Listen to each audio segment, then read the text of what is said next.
Scaramucci is right here, right now. Thank you for coming on This Week. First interview since you left the White House. I have to start with the president's statement yesterday. If you were White House Communications Director yesterday, would you advise he give that statement? Well, I wouldn't have recommended that statement. I think he needed to be much harsher as it related to the white supremacists and the nature of that. I applaud General McMaster for calling it out for what it is. It's actually terrorism, and whether it's domestic or international terrorism, with the moral authority of the presidency, you have to call that stuff out. But the question is, why didn't the president do that? You know him well. Well, I think Alex mentioned one of the reasons why he doesn't like doing that. He likes doing the opposite of what the media thinks he's going to do. I think he's also of the impression that there is hatred on all sides.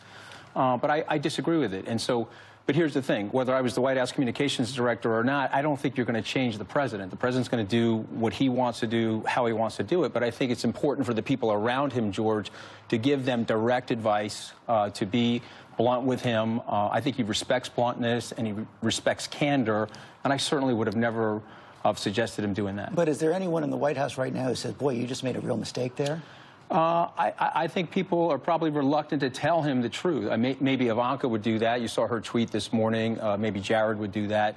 But you also got this sort of Bannon and Breitbart influence in there, which I think is a snag on the president. If he really wants to execute that legislative agenda that I think is so promising for the American people, the lower middle class people and the middle class people, then he has to move away from that sort of Bannon and Breitbart nonsense. So you mean Bannon and Breitbart, Steve Bannon? The whole thing is nonsensical. It's not serving the president's interests.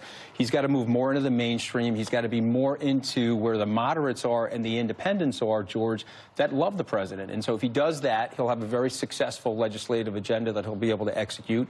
And if he doesn't do that, you're going to see this inertia and you're going to see this resistance from more of the establishment senators that he needs to curry favor with. Tough on Steve.